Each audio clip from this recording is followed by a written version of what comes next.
ఈ వీడియోలో మనం లిస్ట్ మీద ఒక ఎగ్జాంపుల్ ప్రోగ్రామ్ చూద్దాం. క్వశ్చన్ ఏంటంటే write a program to read n values. n వాల్యూని రీడ్ చేసుకోవాలంట. అండ్ n వాల్యూస్ n వాల్యూని అండ్ n టైమ్స్ n వాల్యూస్ని రీడ్ చేసుకోవాలంట. ఇప్పుడు నేను n వాల్యూ 5 ఇచ్చానంటే 5 వాల్యూస్ 1 2 3 ఇట్లా 5 వాల్యూస్ రీడ్ చేసుకోవాలంట. లేదు n వాల్యూ 8 ఇస్తే ఇలా వరుసగా ఒక 8 వాల్యూస్ని రీడ్ చేసుకోవాలంట. ఓకే, ఆ తర్వాత ఏం చేయాలి? Print only even values from the given n values. ఆ ఇచ్చిన n వాల్యూస్లోని ఓన్లీ ఈవెన్ వాల్యూస్ మాత్రమే ప్రింట్ చేయాలంట. సో క్వశ్చన్ అయితే మీకు అర్థమైంది అనుకుంటున్నాను. ఒకసారి మళ్ళీ చెప్తాను. మనం అంటే ఒక ప్రోగ్రామ్ రాయాలంట. దేనికంటే n అనే ఒక వాల్యూని రీడ్ చేసుకోవాలి. ఆ తర్వాత n వాల్యూస్ని రీడ్ చేసుకోవాలంట. ఎలా అంటే ఇప్పుడు n కనుక 5 అయితే 5 వాల్యూస్ ఇలా రీడ్ చేసుకోవాలి. అండ్ 8 అయితే ఇలా వరుసగా ఒక 8 వాల్యూస్ని రీడ్ చేసుకోవాలంట. అవి ఒక స్పేస్ తోటి సపరేట్ అయి ఉన్నాయి. దాని తర్వాత ఏం చేయాలంటే ప్రింట్ చేయాలంట. ఓన్లీ ఈవెన్ వాల్యూస్ని మాత్రమే ప్రింట్ చేయాలంట వాటిలో.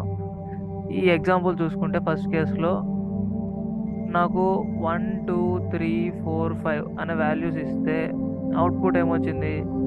ఓన్లీ 2 అండ్ 4 వచ్చినాయి. ఎందుకంటే అవి రెండు మాత్రమే ఈవెన్ కాబట్టి అవి రెండు మాత్రమే అవుట్పుట్ వచ్చినాయి.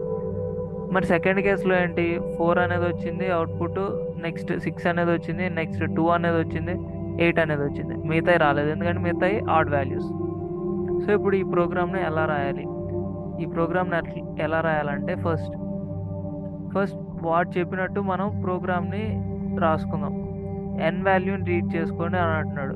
n వాల్యూ ఏంటిది? ఇది కదా. సో n అనే ఒక వేరియబుల్ తీసుకొని అది రీడ్ చేసుకొని ఇంటీజర్ ఫార్మాట్లో స్టోర్ చేసుకోవాలి కాబట్టి ఇంట్ అని రాసుకుంటా. ఫస్ట్ రీడ్ చేసుకోవడానికి ఇన్పుట్ అనే ఫంక్షన్ వాడుకొని రీడ్ చేసుకుంటా. ఇన్పుట్ అనేది డిఫాల్ట్గా నాకు స్ట్రింగ్ ఇస్తుంది. సో నేను దాన్ని ఇంటీజర్లో కన్వర్ట్ చేసుకోవాలి. నేను వాళ్ళు ఇచ్చినట్టు n వాల్యూని రీడ్ చేసేసుకున్నాను. నెక్స్ట్ ఇప్పుడు జాగ్రత్తగా ఆలోచించండి. ఇలా నాకు ఒక వాల్యూస్ ఇచ్చారు, వాటిని నేను స్టోర్ చేసుకోవాలి. ఫస్ట్ వీటిని రీడ్ చేసుకొని తర్వాత స్టోర్ చేసుకోవాలి. వీటిని ఎలా రీడ్ చేసుకోవాలి?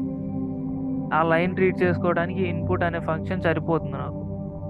కానీ ఇప్పుడు నాకు ఒక్కొక్క వాల్యూ సపరేట్గా కావాలి. బేస్డ్ ఆన్ స్పేస్ని బేస్ చేసుకొని ఒక్కొక్క వాల్యూని సపరేట్ చేయాలి.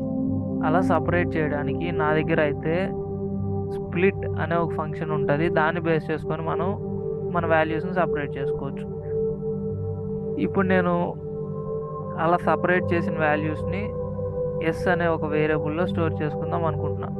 ఆ తర్వాత ప్రింట్ చేసి చూద్దాము అసలు ఎస్లో ఏమొస్తుంది అనేది చూద్దాం అనుకుంటున్నా ఇంతవరకు ప్రస్తుతానికి. సో జస్ట్ నేనైతే n వాల్యూని రీడ్ చేసా అండ్ దాని తర్వాత లైన్లో ఉండే ఈ వాల్యూస్ని రీడ్ చేసుకొని స్ప్లిట్ చేసి ఎస్లో స్టోర్ చేసుకొని ప్రింట్ చేసుకుంటున్నా ఎస్ని. సో ఇప్పుడైతే నేను రన్ చేస్తున్నా. ఎస్ అనేది ఏమొస్తుందో చూద్దామని.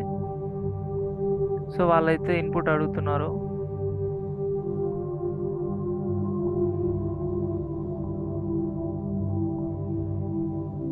త్రీ అనేది ఇస్తున్నా. 1 2 3. సో ఎస్ ప్రింట్ చేస్తే ఏమొచ్చింది? ఒక లిస్ట్లో నాకు 3 స్ట్రింగ్ వాల్యూస్ వచ్చినాయి. కానీ నాకు ఎలా రీడ్ చేసుకోవాలంటే ఇంటీజర్స్ లానే రీడ్ చేసుకోవాలి. మరి వాటిని మనం ఇంటీజర్స్లోకి ఎట్లా కన్వర్ట్ చేసుకోవాలి?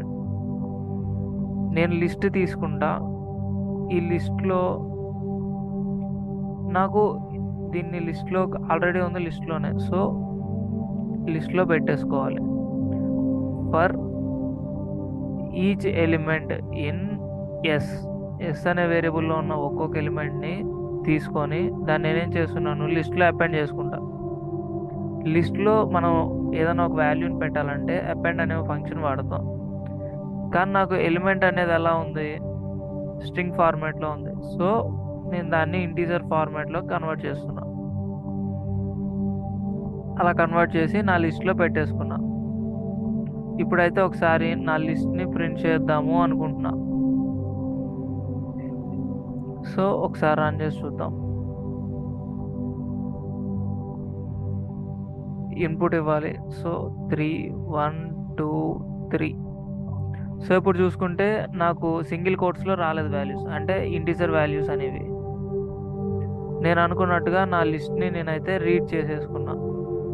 నా వాల్యూస్ని నేను రీడ్ చేసుకొని నా లిస్ట్లో స్టోర్ చేసుకున్నా. ఇప్పుడు ఫైనల్గా నేనేం చేయాలి, అన్ని వాల్యూస్ చూసి వాటిలో ఓన్లీ ఈవెన్ వాల్యూస్ మాత్రమే ప్రింట్ చేయాలి. ఫస్ట్ ఇప్పుడు ప్రతి వాల్యూస్ని సపరేట్గా ప్రింట్ చేసి చూద్దాం అనుకుంటున్నా. For each value in list. List ఏంటంటే ఎల్ అని సేవ్ చేసుకున్న పేరు. నేనేం చేద్దాం అనుకుంటున్నాను, ఫస్ట్ ఒక్కొక్క వాల్యూ ప్రింట్ చేస్తా, అన్ని వాల్యూస్ ప్రింట్ చేస్తా, తర్వాత ఈవెన్ వాల్యూస్ కోసం ప్రింట్ చేద్దామని చూస్తా. ఎలా ప్రింట్ చేయాలో చూస్తా. సో ఇప్పుడైతే అన్ని వాల్యూస్ని ప్రింట్ చేస్తున్నా.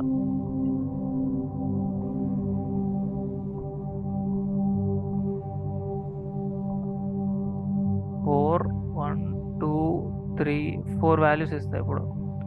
సో ఇప్పుడైతే చూసుకుంటే నాకు అన్ని వాల్యూస్ ప్రింట్ అయిపోయినాయి, 4 వాల్యూస్.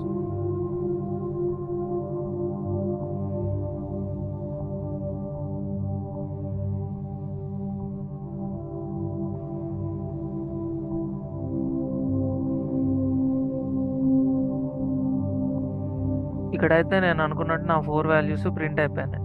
నాకు ఏం కావాలి, ఆ వాల్యూ ఈవెన్ అయితే ప్రింట్ చేయాలి, ఈవెన్ కాకపోతే ప్రింట్ చేయకూడదు. నేను ఒక వాల్యూని ఈవెన్ అని ఎప్పుడు అంటాను అంటే, if that value is divided by 2, 2తో డివైడ్ అయితే ఆ వాల్యూని ఈవెన్ అంటాను. ఒక వాల్యూ 2తో డివైడ్ అయిందంటే దాని రిమైండర్ ఖచ్చితంగా ఎంత ఉంటుందంటే 0 ఉంటుంది. అప్పుడే మనం ఆ వాల్యూ 2 తోటి డివైడ్ అయింది అంటాం. 2తో డివైడ్ చేసినప్పుడు నా వాల్యూని, నాకు రిమైండర్ కనుక 0 వస్తే నేనేం చేద్దాం అనుకుంటున్నాను, అది ఈవెన్ కాబట్టి ఆ నెంబరు నేను ఆ ఒక్క నెంబర్ మాత్రమే ప్రింట్ చేద్దాం అనుకుంటున్నా. సో అదొకటే ప్రింట్ చేస్తున్నా. సో ఇప్పుడు రన్ చేసి చెక్ చేస్తున్నా.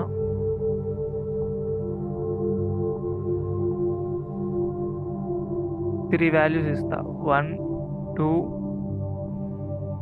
3. సో వీటిలో 2 ఒకటే ఈవెన్ కాబట్టి 2 ఒకటే ప్రింట్ అయింది. సో ఇప్పుడైతే నా కాడ ఉన్న ఇన్పుట్ కేసెస్ని టెస్ట్ చేద్దాం అనుకుంటున్నా. సో ఇది కాపీ చేసా, అగైన్ ఈ ప్రోగ్రామ్ రన్ చేస్తున్నా.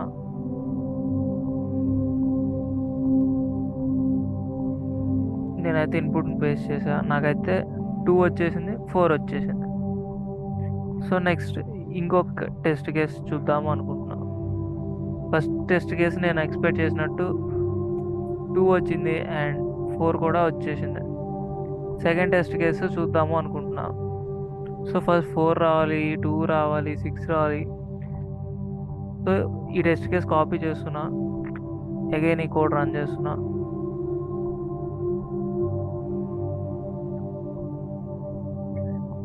సో ఇప్పుడైతే పేస్ట్ చేస్తాను. సో సక్సెస్ఫుల్గా నాకైతే కోడ్ రన్ అయిపోయింది. ఇలా మనం ఈ ప్రోగ్రామ్ని సాల్వ్ చేస్తాం. ఇది one of the example of list. Thanks for watching. Please like, share and subscribe to get the latest updates.